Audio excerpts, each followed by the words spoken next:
Hello, good morning everyone. Good morning to those who are joining us on Kumu and on Facebook Live, either on FQ Mom page or Knowledge Channel. This is Rose Fausto, your FQ Mom. What is FQ?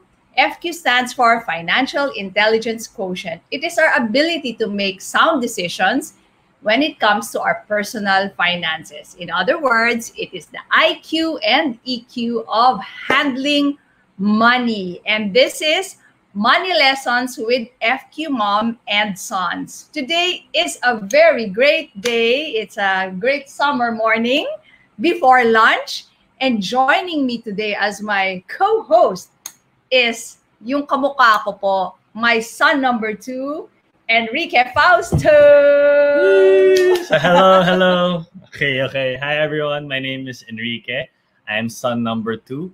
I'm currently the Chief Financial Architect at IFE, and where we make investing for everyone. So we're very excited because today is actually a Mother's Day special. So lahat ng mga naghahanap dyan ng gift, bumili na kayo kasi magsa-Sunday na.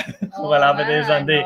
Mahirap na makuha ng gift. So, hopefully today, we can give all of the mothers out there the gift of learning. Diba? Kasi, marami tayong papag-usapan today. And the topic is I think it's a pretty hot topic. Yes. Maraming tanong. It's not easy, ha? It's a little bit difficult. Hindi lang siguro a little bit. It is difficult. It is difficult. It's new. It's a new technology. It's parang imagine dati, trying to explain to a kid, what is the internet? Kung first time mo marinig ko ano ba yung internet. It's very weird. It's very... Marami yan.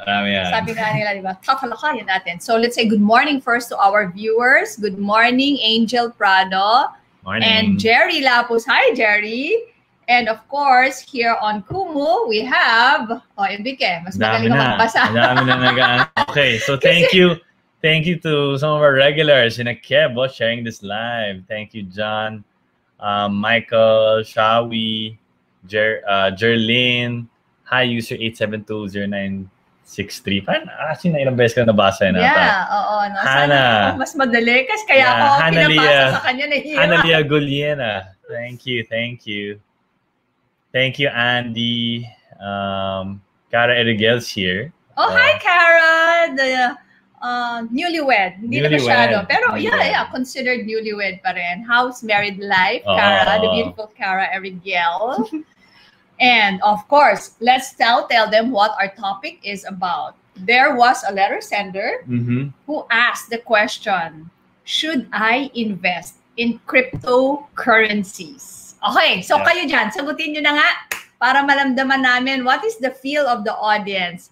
Should you invest in cryptocurrencies? Tignan ko nga ang yes mga or sagot no? Ano yung mga sagot?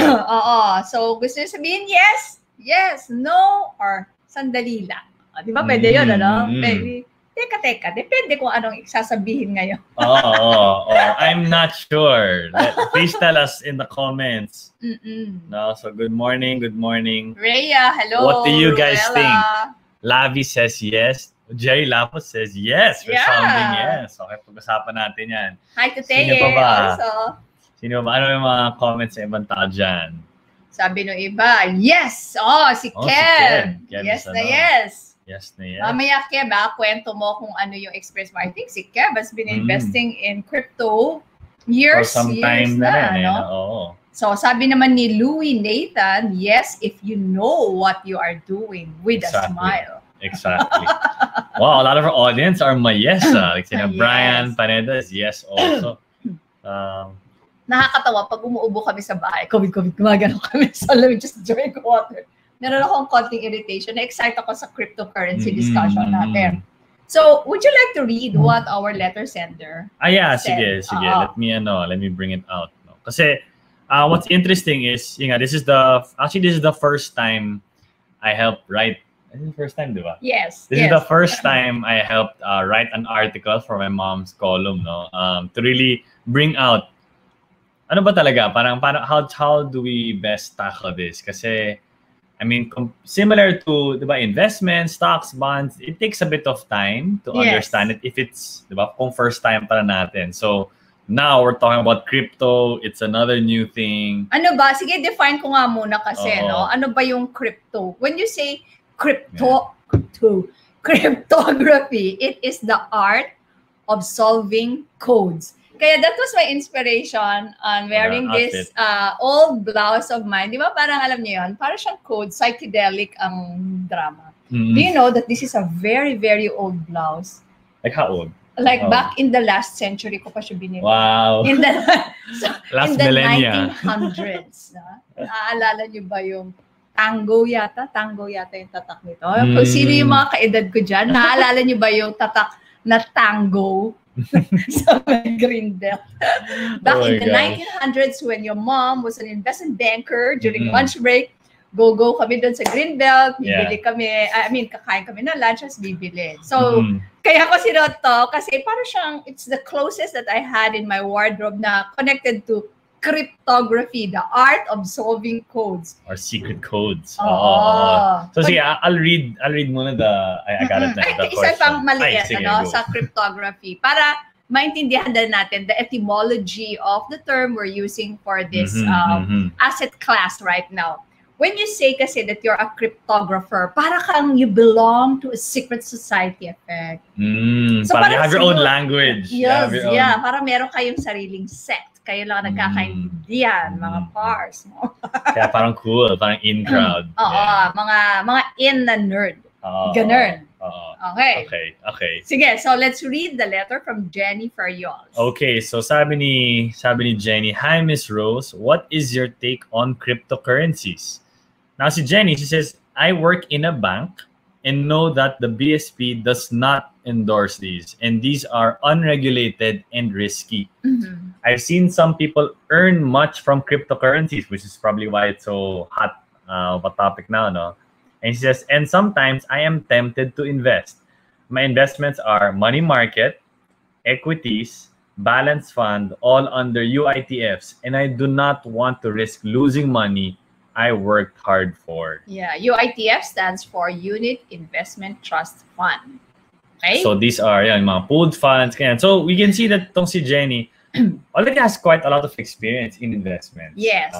She's already gone into these different UITFs across, diba? From the most conservative to the most aggressive kinds. Meron na siya, no? And I think it's right that she's asking that she wants to learn more first before getting into it, because that's following our basic law number 2, diba? Yeah. Get only into a business you understand. And seek advice only from competent people. Sabi ni Ken, dagdag lang niya sa mga definitions ko kanina, no? Cryptography is the technique for secure communication. Yeah. So yun nga, communication. I think it's an IT person. So there's a lot IBM there, guy. no? These digital currencies. Thank you, Millennials, for the Kauhalo, and Riza Oliveros. Also, go, Enrique. Okay, so where do we start? How will you, let's unpack it. Anyway, we have the hour to discuss it. And really, the intention is to make it not difficult to understand. To really make it easy to understand so that pagka tinanong po kayo at i-offer kayo niyan, meron na kayong idea kahit paano from today's session. Yep. So let's try to understand it kasi before we get into anything, before we put our hard-earned money, we don't want to put it in kung saan-saan lang. So the first step is really to understand what is it, right? So before we can say, should I invest, should I not invest? Ano ba to? So cryptocurrencies, or crypto nga saying is cryptography, is essentially a digital currency. Okay? So from your Philippine pesos, parang you traded it and then you exchanged it for a currency which is completely online. So for example, I think the one that I mentioned in the article is it's similar to when you go to an arcade, like a time zone, and then you load up the card, diba? So you exchange your pesos to load up that card. So similarly, you can exchange your pesos to load up a certain cryptocurrency wallet. So diba dati, or siguro some pa rin now, tokens yan. So ngayon, pwedeng tokens sa physical, pwedeng nandun na sa card yung load. So load is easy now to understand because nung araw, di ba, yung load natin nasa card pa, kung prepaid ka sa cellphone. Yeah. So, okay. So, ganyan yan. It's a currency, parang pera, pwedeng pambayad, paggamit ng mga transaksyon. Yep. So, you can buy goods, services with whoever mga business ba accept or are willing to accept cryptocurrencies as payment. So, you can buy certain things, services. So yun na naman siya. It's simply just digital currency. I think what makes it a bit more complicated is ano ba yung technology behind this cryptocurrency which makes it yun nga may pagka-crypto, or how is it a bit different, no? And the main, I think, term that you'll probably read up a lot on or you hear a lot is the term blockchain. Blockchain. Okay. Thank you, Samantha May, for the Carlito. Oh, wow, she's here. Hello, hi Sam. So what is this? Ano ba? This blockchain. The way it works. Block spelled as BLOCK and then chain as in nakalink. Yeah, hindi yung black na kulay itim. The way the whole blockchain works, no, is really. It's essentially what they call like an online ledger. Okay. So, ano ba yung ledger? Pwede ba explain? Ano ba yung old style na ledger? Siyempre, kami nung araw, yung mga columnar pad, di ba? Yan yung mga ledger namin. Yung susulat mo kasi columnar, para yung mga decimal places. I really started with that as a credit analyst. Yellow columnar pad pa po ang ginamit ko nung umpisang-umpisa. Hey, thank you, Martin, for the halo-halo. And then, nung nagkaroon na ng Excel file, yun na, nagumamit na rin kami, pero nakapila pa kami nun sa computer. Ganyan. Yan ang ledger. Ledger. So, essentially, ano lang siya, listahan lang siya with all of the transactions done, right? For example, if it's, what's a good example for ledger? When you do a certain transaction, like, I gave this person this amount of money. Sulat natin dyan, binayaran na kita, parang ganun. So it's really just to kind of keep a record of pagka-debit credit effect. To keep a record of where everything is. Yeah. And I think what makes blockchain a little bit more special, or different compared to the way it works now is, ngayon kasi, let's say you put your money in a bank, sino may hawak ng ledger? Di yung bank. Diba? So your traditional passbook. May passbook ka. But the one that really owns that ledger, the total ledger of all the transactions, is the bank. Yeah. Right? So now we have what we call a online ledger, which is decentralized, meaning anyone has access to it. Everyone can see it. Ang may hawak. It's not one like big bank central authority. It's everyone has the same level of access. Everyone can see what everyone else is doing on the blockchain. But I guess everyone in the network. Everyone in the network kind of sees the same things, and that's what makes it secure. Instead of relying on one person, nakaano siya. And the analogy we use, and do you have questions about so far? Sabi niya, listahan ng mga transaction. Ang problema lang, natatamper yung traditional ledger. Yun nga. So may kanya-kanyang pros and cons. Yung traditional ledger, pwedeng matamper. Yes. Kasi lalo na yung ledger namin noong araw, pwede mong burahin. So if it's, let's say, in a bank, yun nga, syempre, you are trusting that the bank does its job well. Yeah, hindi siya nakaka-error. Hindi siya nakaka-error. Now, but can I just add this, diba, there was a time, I'm not gonna name the bank anymore, but a very major bank, like 3-4 years ago, nagka-problema siya. Sa ledger niya. Yeah. Kaya nagkaroon ng, oh my God, may pera akong ganito kalaki. Or nawala. They were, if correct me if I'm wrong, they were trying to update. They were trying to migrate to a new system. So nagka-error. Remember? Kung sino nakaalala? Do you remember? I'm sure a lot of us have accounts in that bank. No need to name names. Pero alam nyo, sabihin mo, I know. I remember. Starts with the letter. Alam ko yan. Okay. So yun yung ledger niya, pumalya. Since siya lang yung may hawak nun, we just had to rely on the institution to correct that ledger. Okay. So I guess going back to it, the way it works is really compared to having, let's say, one big bank, one authority, ano na siya, shared, across. It's a shared network. Gusto ko yung analogy. Yeah. Are you gonna show that? Sige, let's show that. Direct Sharon. Can we show that? Like the analogy is the best. Yung analogy ng Word, yung isa. The Google Doc versus the Microsoft Word. Yeah. Sige. Pakita natin yan. So, sa mga millennials dyan, di ba? Kasi kayo, uy, thank you sa lechon, Samantha May. Di ba yung mga pag may group project? Tell them about that. Let's show that. Yan. So, for those, well, depends no, when you went to school. No? But a few decades ago, there was that when you do group works, diba, you type on a Microsoft Word, diba, the research paper, and then, okay, I'm done with my part. I'll send to you. You do your part. Right? But if biglang while you give it to your group and then suddenly you remember, ay, shucks, nakalimutan ko pala i-add to. Or, I should have edited this part. Balik mo nga sa akin. I have to wait. Diba? Pa-send back muna, tsaka lang pwede i-edit. Ganun yung old style. And I think you can argue na kahit yung mga currencies dati, isa lang yung may hawak at a time. Yeah. Hindi pa yung iba-ibang tao nagpapalit ng ano ba yung nasa group project natin.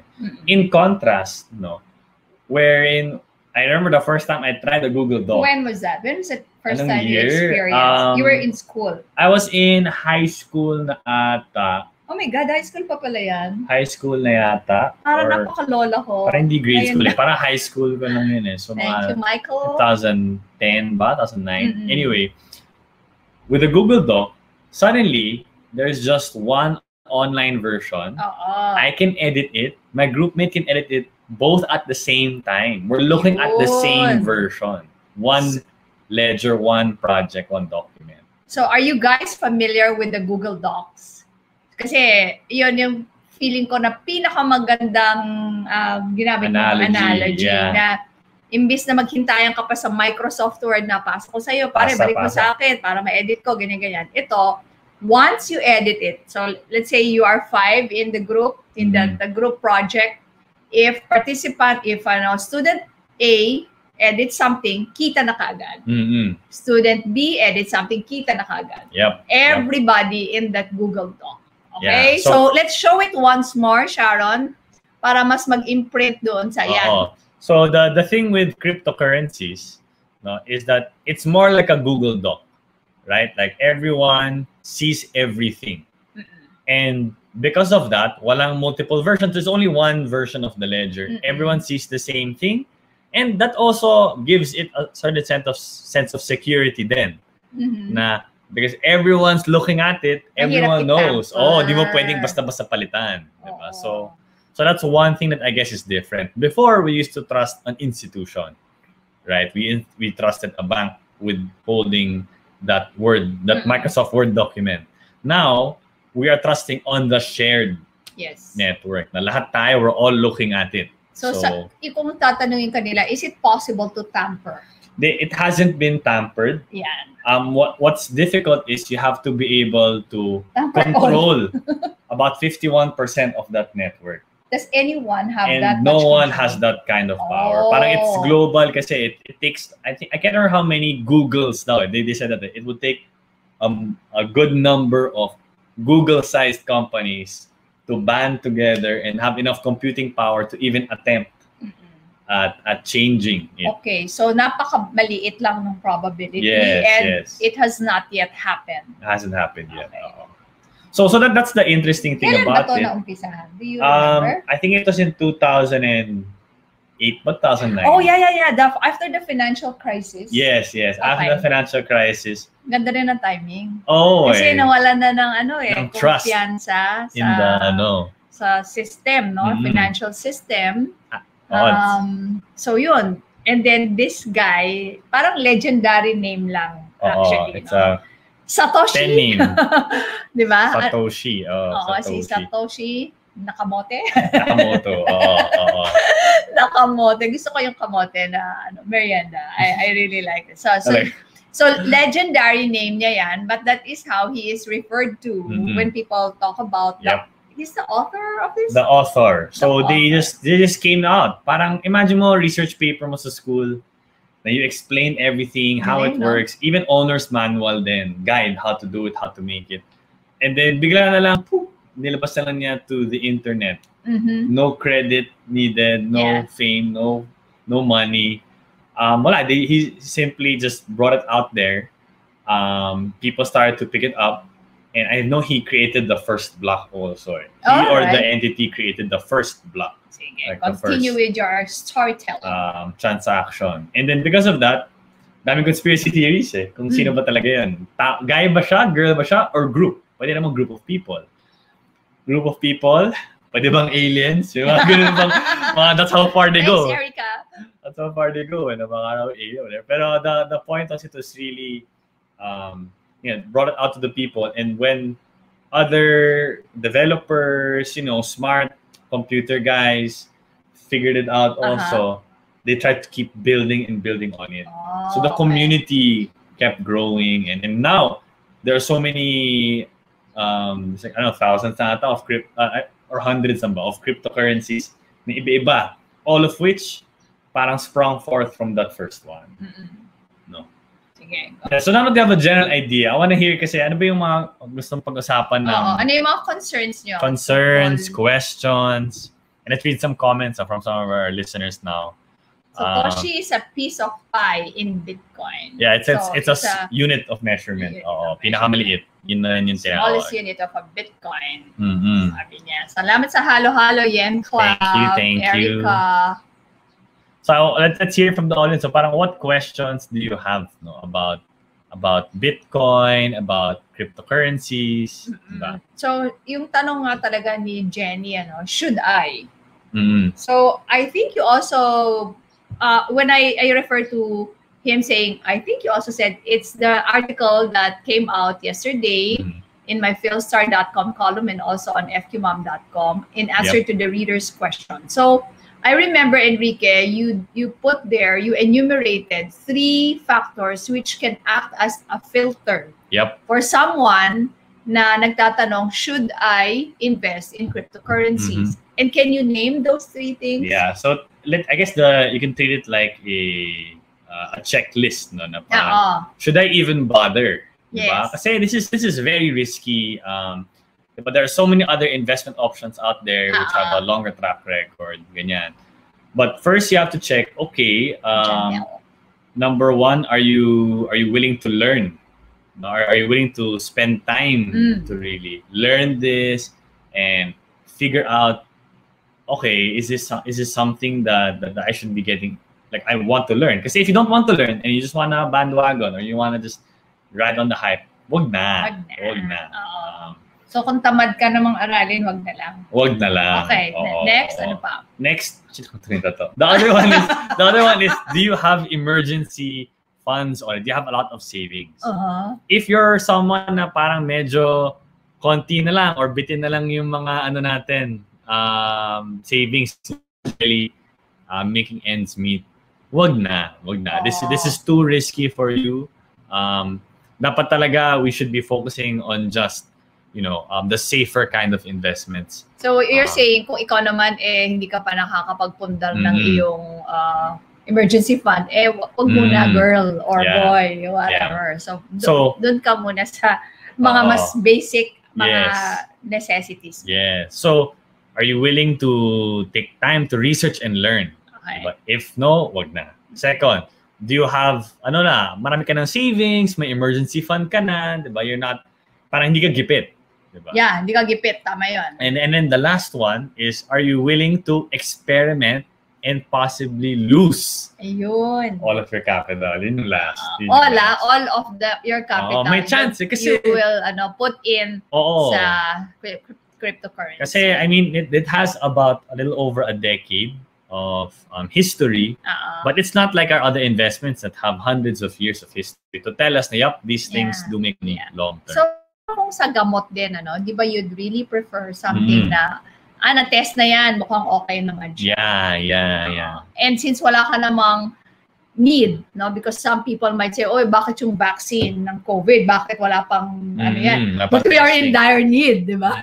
And it seems like that's the only thing ngayon that would best protect us from what's happening. Unlike dito, is that the only investment avenue? Is that the only asset class that we can put our money in order to grow? Exactly. Money. Okay, sige. Ano pa ngayon ang gusto nating sabihin? Meron pa ba kayong gustong malaman So, sabi mo, kung nakiki-FOMO ka lang, wag na lang. Wag na lang. Parang, ano kasi siya right now, hindi siya tulad ng, let's say, stocks and bonds na you can give your money to a professional, to siya mag-manage. Right now, kasi it's very direct. You really have to buy the Bitcoin or the cryptocurrency itself. And now, I mean, people can claim to be experts, but these experts will only have at most 10 years of experience, di ba? Hindi siya tulad ng other investments. These are people who have been, investing in these things for generations, di ba? So your article focused on the discussion on Bitcoin. Yep. Bitcoin is the first. Most popular also. And the ano tawag mo doon? The market share, is that what you call it? It's in terms of like the market value of all Bitcoin, of all Ethereum, of all Dogecoin, of all cryptocurrencies in total. Sobrang laki pa kasi ng Bitcoin. Bitcoin is about $1 trillion worth. Wow. The next one is Ethereum is about, I think, $400 billion. So not even half. Sige, so malayo. Focus natin yung kwentuhan natin ngayon dyan sa Bitcoin, ano? And I think what we should now be discussing, because you're already done saying na, okay, kung itong tatlong to, ulitin mo nga, wag na, di ba? Yun yung wag. Sige, so, say it again. Willing to learn. Emergency fund, meron ka na ba? And then lastly, and then sabihin natin para mas okay. Sige. If you are not willing to learn, if you're not willing to learn, if you don't have an emergency fund and surplus, and if you're not willing to lose, wag na. Kaya naman pwedeng, sige, you can consider buying. Isa-isahan naman natin yun. Ano? Bakit? Yung mga ganon siguro. Number one. Why you should buy? Or why you're now considering. Why you should consider. Kasi there are a lot of different reasons. Actually, maraming media people, mga YouTube, ganyan, na parang they really just hype up the cryptocurrency. But when we did some research, there are some reasons that parang, okay, baka nga. I'm not saying that it's a buy, diba? What I'm saying is, okay, maybe it's worth considering or worth looking at. No? Kasi we see these three things na we think tuloy-tuloy lang. One is, there appears to be rising acceptance and adoption. Medyo dumadami yung individuals and institutions. Parang nalilegitimize na. Oo, na parang, okay, if more people say na, sige, you can buy let's say my books. Excuse me, I'm just going. If you can buy my goods, ganyan, yung mga products ko through that cryptocurrency, edi parang, okay, I guess more and more people are using it. More and more companies are willing to. Yeah, rising acceptance and adoption. So, sino-sino na ba yung mga yan? Can you name some of the big companies that are already using? Konti pa lang kasi talaga yung actively using. Yeah. But a lot have already expressed or said plans na we're already experimenting, we're already partnering. Sino yung mga that includes like Home Depot. So global company, Home Depot, BMW. I don't think here yet, but the BMW global Germany have started also. Even another car company, Tesla, by Elon Musk. That was a huge announcement. That was a big announcement. A lot of people Can you tell us what happened again during that time? Yung nag-announce siya, di ba parang lumaki ba yung value nung... He reported that they already bought, the company Tesla already bought like $1.5 billion worth of Bitcoin. Okay. And they said that they're now going to work on accepting it. Hindi pa nga eh. Hindi mo nila accept. Inunahan nila, binili nila. Pero alam mo naman, di ba? Alam mo naman sa merkado, pag may mga ganyan inunahan. So ano nangyari? Tumaas yung... So sobrang tumaas yung value ng Bitcoin. Kasi, oh wow, someone like Elon Musk bought this much and now wants to sell cars and accept Bitcoin for to sell their cars as the currency of exchange. Yun yung gagamitin lang pera. So pati AT&T? Yeah, AT&T also, another big company. And even here in the Philippines, I know Union Bank, I think they have like a Wow. crypto or Bitcoin like ATM, and they're doing a lot of things in that space. Incidentally, that's your first job. Yeah, my first job was there. So shout out to the Union Bank guys for innovating. As a management trainee. Yeah, management training and then fixed income. Shout out to your boss, si Miss ano? She was never my direct boss. Director? For a project lang. So, Anna Aboitis. I don't know if she's there. Hi. Hi, Miss Anna Aboitis. Okay, sige, Enrique. So because of this, there is now a rising acceptance and adoption. So it's really worth taking a look at it na wag mo nang, kasi di ba, syempre nung umuuso to, parang takot lahat yung mga tao, no? Wag yan. Oo, so, parang sobrang nega.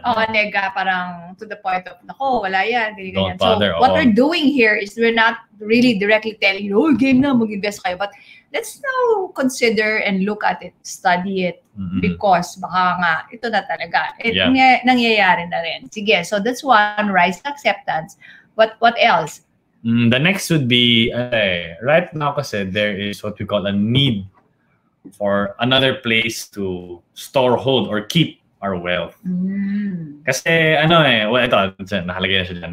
Need for an alternative store, hold of wealth. Now, a lot of things have happened kasi since, especially because of the pandemic. Yes. Yeah. And people are trying to figure out, okay, where can I put my money? Kasi dati, I'd put my money in, yung mga traditional currencies. I will buy government bonds, treasury bills, or corporate bonds in a specific currency. Yeah. And I don't know why, I don't know if we're getting too technical here na, no? But nano-nosebleed na ba kayo? Hindi ko alam eh.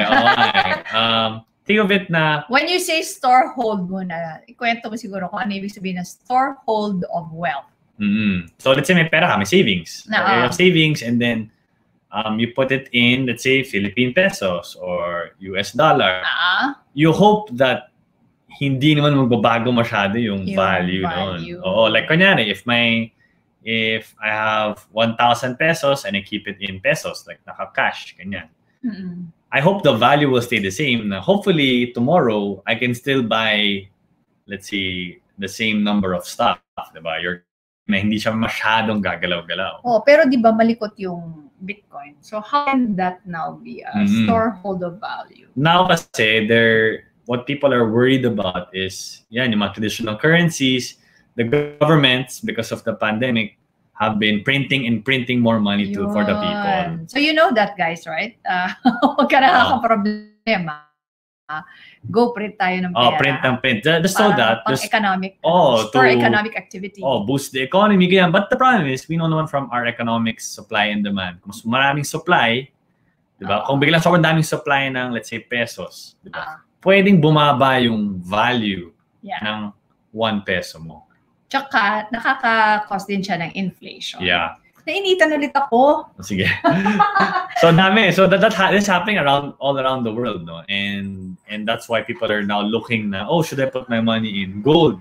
Should I put my money in real estate na lang? Should I put my money in art? And another option that's more and more people are looking at is, should I put my money in cryptocurrencies or like Bitcoin? So, parang nagiging na rin siya. Alternative. Doon na lang. Kasi bababa yung value ng normal, traditional currencies ko. So what if I put it there na lang? Diba? Right? So the first one was rising adoption. The second one is need for alternative. Yeah. Lagyan ng wealth, diba? Or storehold of wealth. And then the last one is really, I think this is a big thing, no? Global accessibility. I think this is the pinakamatindi out of the three that you mentioned, no? The global accessibility. Kasi if you already have your money, diba? Or let's say you have additional savings and you want to put it somewhere, diba? Sometimes, if it's hard to get into, di mo na gagawin kasi tatamarin ka na, diba? If it's so hard to invest kasi, I have mga forms, I have to sign, I have to send documents, take pictures, all these different things. Ang hirap. But apparently, when I also tried it myself, to open what they call a crypto wallet to buy, to have my own account, I can buy cryptocurrencies. Ang dali. Ang dali. It was. How many clicks? It was a good number of clicks. I had to input like my email address and like put like take a picture of myself and these things. But the difference was I didn't even have to stand up. I was sitting down. I was just so in the same way I would open up an account to buy online, di ba? Parang ganoon eh. Parang buying online na rin siya. Alam mo yung pinoproblema nung time immemorial pa ng BSP is that more than 70% of the population is unbanked. So, paano ko nga naman matututong mag-save and invest kung wala kang bank account? Kasi yun din naman, ang hirap din magbukas ng bank account. So that's what you're kind of comparing. So, ang dami kasi, at saka nga siguro, ano na rin to, no? Call wake to up banks. Call. Wake up call. Bakit kailangan paulit-ulit na? Bakit kailangan ulit-ulitin yung it's the same guy. I'm the same guy. You know me already. Yeah. So, my gosh. So, kailangan ulitin mo pa ulit ito. Sa likod pa. Alam nyo naman ng labanan ngayon ng mga ADD na talaga lahat tayo ngayon. We are also impatient. It has to be really convenient. So, if you're doing something good for yourself, which is, let's say, opening up a bank account for your saving and investing, we have to add a little bit of pampadulas. Alam mo yung kanta ni Mary Poppins, yung just a spoonful of sugar makes the medicine go down. Alam niyo? Well, it's a familiar-ish. Yeah. But let's read naman some comments of the people. Let's do that. So sabi ni Kebis, what I really like about crypto is the low cost transaction fees. Oh, yes. That's super. True. That's true. And it is That's easy why, to convert remember, from pesos to crypto. Yan nung dati, hindi ko pa talaga siya inaaral. But people would ask me, I would say na, if you can save on transaction cost by doing that, di ba, go ka. Yeah, may mga nagaganoon na ngayon eh. So ito pa, si use case daw for emerging technologies yung gamit ng blockchain.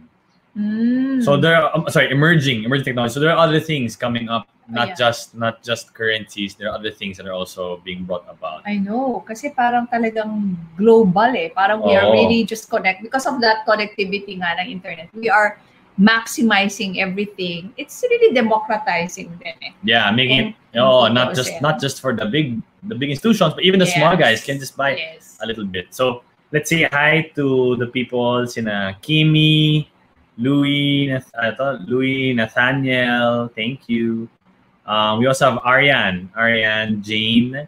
Hi, thank you for the halos. Baby Aries Jan. Julia, ano pa nakakali say this? Juliana. Oo. Juliana, mga challenge, Mika, salamat. Christine, hello po, maganda buhay. Magandang buhay. Show yun, ha? Tapos si Jessa Kyrie Flores, hello po. So, ano mga questions niyo about cryptocurrencies, about Bitcoin? Baka we can talk about it. So, for those who said hi everyone. Hi everyone. I hope you're learning something. So natutunan nyo na imbis na parang Microsoft, parang Google Sheet na siya. Nagkakaintindihan na, no? So medyo mas na-get. Okay, so there are 3 reasons why na parang people, it seems like, baka nga there is room for the value of this to increase in the future. So punta naman tayo dun sa ano naman yung mga yung mga ganon. Why you should not consider. Wait, before that, si Miguel Eusebio, trading po. What do you mean by trading po? Is that the question? Ano ba yun? Trading, buy and sell? What you mean? Kasi tine-trade yan. You parang as in stocks, binabuy and sell mo rin yan. Yeah, you can trade it. There are apps to do so. May mga BSP actually approved, but there are also global. So you search online, marami dyan. I have a question here from Samantha May. Can we invest long-term in Bitcoin? How often do we have to check our Bitcoin or any crypto investments? Okay, is that a long-term investment for you? I don't think so yet, just because parang it's more of an experiment pa now. You know how like when you're trying out a new product, diba? You're still figuring out, you're not sure na baka one day this will become big or one day this will amount to nothing. Yeah, so what you're saying is in the sense that if it's still going to be there 10 years from now, it doesn't make for a good long-term investment. On the other hand, only the money that you don't need right now Yes.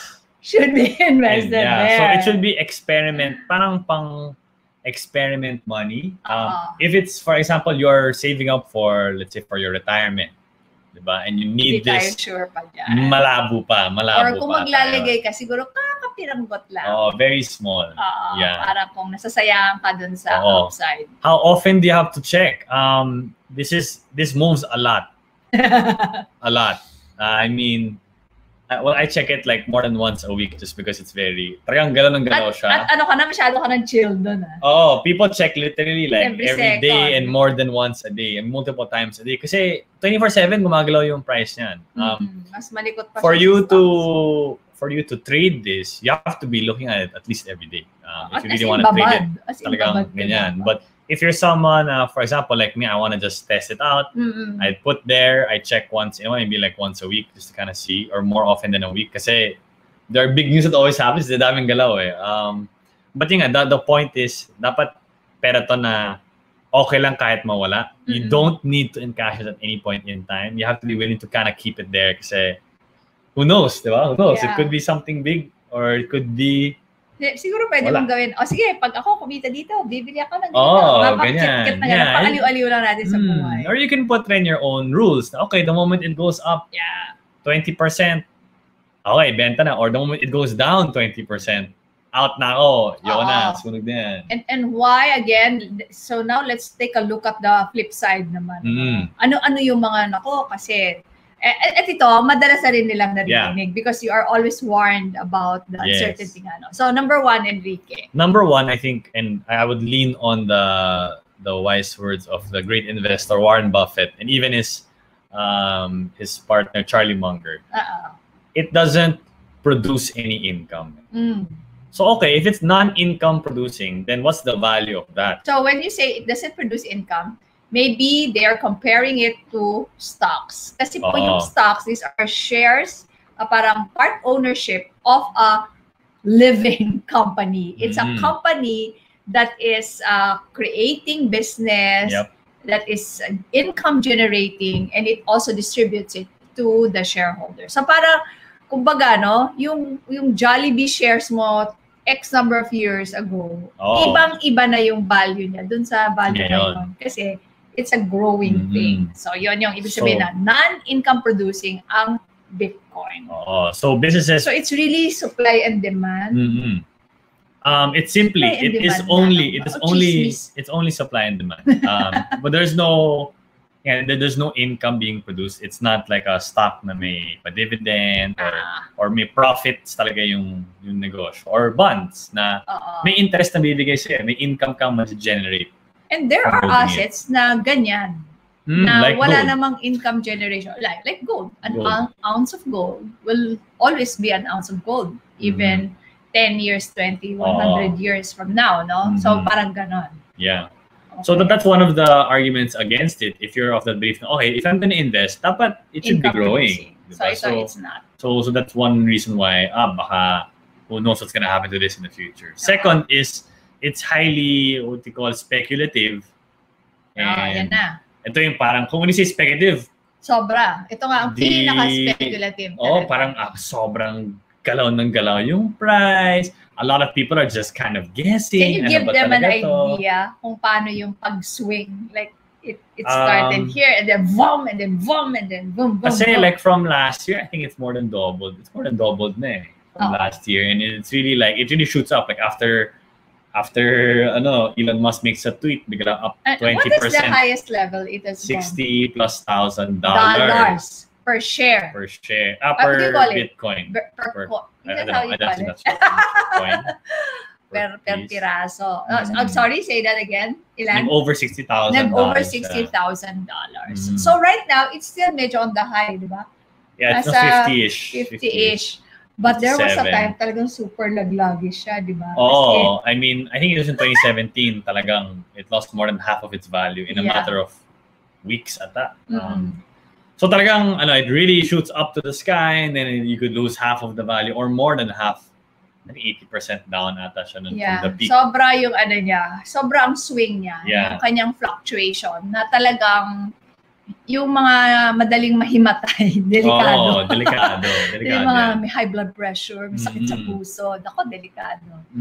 So yun, there's no income being produced. It's highly speculative and volatile, galaw-galaw. And a lot of people kasi now, no, when they talk about Bitcoin, or a lot of the supply of Bitcoin and other cryptocurrencies, it's usually guys na short-term, mag-isip na trade ka lang siya. Hindi siya yung tulad ng papogi-pogi ka lang. Oo, parang gano'n. Hindi siya tulad ng people na kunyari, pang long-term savings, retirement, iiwan ko lang to dyan. So the value will be intact.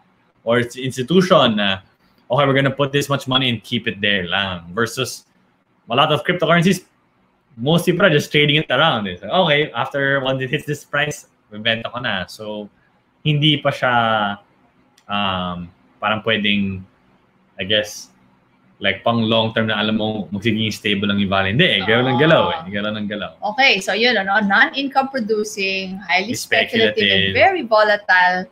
And ano pa? Lastly is the regulation. Kasi wala pa masyado. I mean, it's global. It's so hard to regulate a global internet thing, di ba? Yeah. And what if, who knows? It could happen. What if the government suddenly says, bawal ka bumili?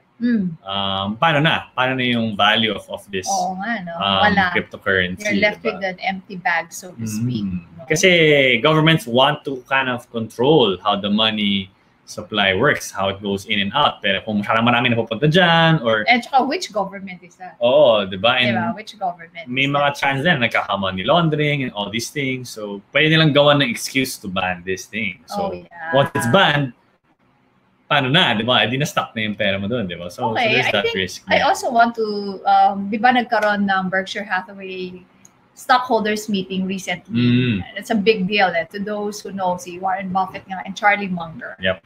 That is a most awaited event since I don't know how many decades ago, no? And si Charlie Munger, the partner, sobrang negative. Nega talaga yung sinabi niya na parang it really, ano yung, nakalimutan ko na kung ano yung verb na ginab niya. Basta talagang with a lot of yung hate niya. Disgust. He is actually disgusted by Bitcoin daw kasi it's being used for money laundering. Yeah. But yes, it is being used. Pero kahit naman anong pera. Anything. Money, art, real estate. Pwede ka na mag-launder ng money mo through the casino, di ba? Through art. I think one thing that we weren't able to discuss in this article that people are a bit iffy about is there is an environmental impact from maintaining this network. Hi to Gabby Besa who mentioned this. Sinabi niya nga na sana you and Enrique could also discuss that. So what does he mean by that, Enrique? May environment. How can something that is not you can't even touch it have an environmental issue? Yeah, kasi the way it works, diba? This Google Doc, essentially it's a shared thing. There are multiple computers around the world using electricity to support this cryptocurrency. And what makes, I think specifically Bitcoin, there have been newer other innovative cryptocurrencies which do less of this already. But Bitcoin, you need to say less usage of electricity of power. But Bitcoin kasi works from, this is a pretty technical term, proof of work. The whole idea is you can be a Bitcoin miner. Miner, that's the term. When you say miner, parang nagsusolve ka ng code. And when computers solve codes and do these things, it's only for the sake of mining a Bitcoin. Now, the problem there is you're using so much electricity to just mine a Bitcoin. Parang it's not serving any other purpose. Nagkaka-moral issue. So now we're talking about being environmental. Why are we supporting this currency which consumes more and more electricity as more and more people get into it? I mean, there have been new innovations of other cryptocurrencies which kind of rely on a different kind of system. Yeah. But as it stands, Bitcoin is still the most popular, the most widely used. And so it is also using a lot of They call it electricity. farm ba? Yeah, mining is the term that they usually use. Mining. But they have like, I think farms is the Do you have an the idea? place. Ano yung tindi ng paggamit ng kuryente? I don't know. Grabe. Pero parang, But you can when imagine lang somebody how much. said that, parang it was so enormous na, Yeah. oh my God, ganun kadaming kuryente. Were you able to read ba? I read that a long time ago eh. Yeah. Nakalimutan ko, I should have taken note of it na, wah, ganun kalaki yung kuryenteng ginagamit. Basta matindi siya. Matindi. Just to be able to mine a Bitcoin. Now kasi there are other ways to mine without making a computer do so much work. Yeah, which allows it to be less environmentally less environmental impact. Oo. So sa tingin mo, 'di ba, hindi lang naman Bitcoin ngayon. Bitcoin is the most popular. Sa tingin mo, marami rin magpa-flourish pang iba because there are others, several na now ng yeah, mga maliliit. The others, the number 2 one, Ethereum. Ethereum. ETH. So Bitcoin is BTC, this one's ETH. This one's Ethereum's interesting. I have yet to do a bit more research on it. Pero it tries to kind of innovate more beyond what Bitcoin you does. need to do a Bitcoin dance na daw. Bitcoin. Because we hit over 1,000.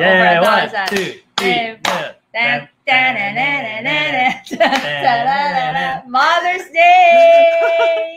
Happy Mother's Day sa lahat ng mga mothers dyan. Sa mga mommies dyan, sino ang mga mommy dyan sa ating mga viewers both on Kumu and Facebook na nag-Bitcoin? Napaka-groovy mommy nyo kung nag-Bitcoin na kayo. Ito, sabi ni Kev, terawatt hours ang consumption. Yun, my golly. So, a terawatt, just to give you an idea what is a terawatt. A big SM mall could be like a 1 megawatt. And I think 1,000 megawatts is 1 gigawatt. So 1,000 gigawatts is 1 terawatt. So that means we need about 1,000, a million SM malls. Oh my God. Yeah. Ganun ba yun? Can you check our decimal places? Pero grabe, ganun katindi ka. Ganun katindi. SM malls? Tama ba? Pero yun yun. I mean, 1 terawatt. 1 terawatt.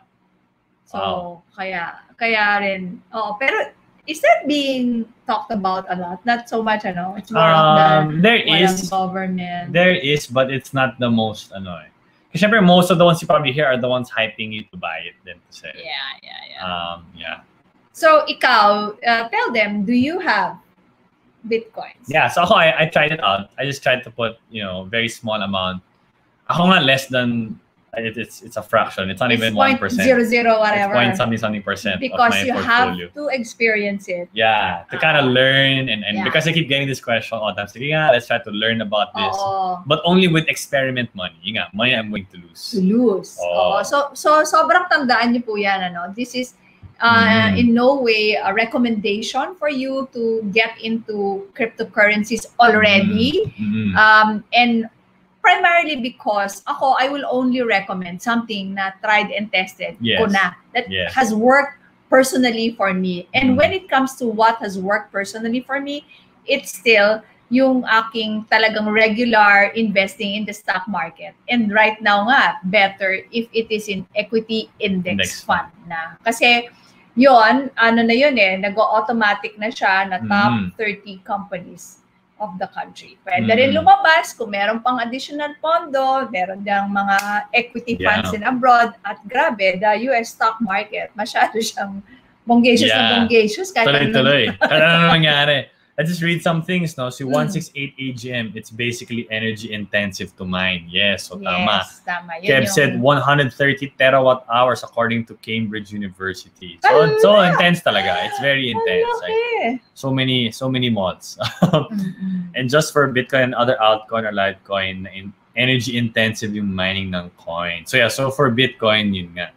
Martin asked, how much percent will you allocate for crypto? Ako personally, I personally do less than 1%. I might just go maybe like 1%. Yeah, Enrique is a very cautious guy. Conservative guy. I mean, this is my hard-earned money. Yeah. Si Kev would go as far as max 10%. I wouldn't. I wouldn't go that far. Go, right? Kev! But as long as Kev seems to be Yeah, really he knows. learning And about he knows. it. He's an IT person. I think that's the only time you have the right to Oo, even start getting may into lakas it. ng loob ka. Oo. So hello to Jasper, Chongson, Ian Joe. Hi guys. Grabe. It's there's a lot to talk about. More to talk about this. See, Daryl, what's your thoughts about Dogecoin? Honestly, I don't know too much about it. It seems like a meme, but it's becoming big bigla. Oh, no, nakakaloka talaga It's rin. yeah. Don't really know now it's gonna Bitcoin hit big. pa lang, hindi pa ako sobrang sold. Tapos ito pa, parang mas iba pa. So honestly, I wouldn't pa at this point. Ito, I wanna just mention this. Among the big investors, no, who has somehow given Bitcoin a softer look. Kasi syempre, yung mga sina Lolo Warren, Lolo Charlie Munger, mga, ayoko yan. Yeah. There's this guy, one of the guy that we admire. Where's the book of that guy? Principles. Anyway, Ray Dalio also wrote his... Ray Dalio is the founder of Bridgewater. The largest hedge fund in the world. Most successful din. I think one of the most successful. Kaya bonggang-bongga kami kay Uncle Ray D. Kasi ang galing, inano niya lahat ng mga principles niya that really worked for him, he put it in this thick book. It's called The Principles. Basahin niyo yon. And he's the guy who really makes himself vulnerable to criticisms from his subordinates. Ang galing ng sistema niya. Na paso rin kasi siya dun sa pagiging arrogant niya publicly. So now, siya yung parang pinaka-model ko when it comes to how to combat your confirmation bias, which is found in FQ Book 2. Yeah. All right. O, bili kayo ng FQ Books, pang regalo niyo sa mga mami. Mother's Day gifts. Pwede FQ Book 1 or 2. Whichever there. Kung wala pa kayo 1, go lang. Sige. So malapit na naman tapos. We have a few minutes. What did Uncle Ray Dalio say? So what he said, he gave his thoughts. Sabi niya, actually, I also take the same view. Sabi niya, these are my thoughts from a non-expert. Yes. I also deem myself a non-expert. But I do take my time to research. I do know quite a lot about investments already, but and the mommy will make yabang. And you are a chartered financial analyst. So may konting karapatan na rin siya. Kung alam niyo po yan, sino may alam ko ano yung CFA, Chartered Financial Analyst ito? Medyo madugo pong pag-aaral yan. Ako, kung ano yung sakripisyo ni Enrique sa social life niya nun. Tatlong session. Okay. Ang dami kong interruptions. Go, my dear. Naalala yung sabi ni Ray na it's worth looking at. Personally, he doesn't think it's like something you should be heavily investing in. What he mentioned is it's something like an option, it's like a derivative. So for him, it's a high-risk thing na you can put some money to bet that there's a chance na sobrang sisipa, pero pwede rin mapunta sa wala because you're betting on this new emerging technology. So in the same way na when you put money into a new thing, new startup, like may chance na pwedeng mawala lahat. Pero may chance din siya umakyat. So if it's something that is this interesting, is widespread adoption na, maybe worth looking at, reading up on, and if you've read enough and you have surplus, maybe putting a little bit, but just a little bit, because it's not yet like proven with a long track record yet. Even Pero if Enrique, it's just a decade pa lang. Yung probability naman niya of you earning from it, if you study it and do all of these things that you mentioned, mas mataas naman kaysa sa gambling. Yes. I'd say naman more. Well, if you don't know what you're getting into, it's essentially gambling. Yeah. So that's why I said, if you already did all of those things that we mentioned better than gambling naman. Earlier and in your article, it's higher. Probably better than gambling. It's higher than gambling. Yeah. Kasi at least, if you gamble, kasi talagang the house always wins. So ano yun talagang sure na tayo doon. No? That's why you should just treat that as a leisure. Yep. Na may hangganan yung ilalagay mo. So, hello rin to sina Bing, Mariel. Yeah, sabi rin nung isa, meron pa rin nagpapa-shout out Yeah. Alam nyo, talaga, I have to Kate Yang. Hello. Tony. Bartulois. Thank Jillian. you, Thank you, Cristobal. Okay, it's our one last so minute. one last minute. Well, so we would like to thank you and we really hope na meron naman kayong natutunan. Kahit papano dito sa difficult to understand. I hope Enrique was able to share his knowledge in easy to understand language. Ayun nga, no? Bitcoin, you can take a look at it, pero please follow all these things. If you want to read, just go to fqmom.com or philstar.com dun sa article na sinulat ni Enrique entitled, Should I Invest in Cryptocurrency? So masasabi ko lang dyan, basta wala pang mga emergency fund at medyo takot na takot kayo, marami pa tayong other options. Yeah, tsaka na yan, that should be on the later part of the list. Okay. Ay, nag-buy na.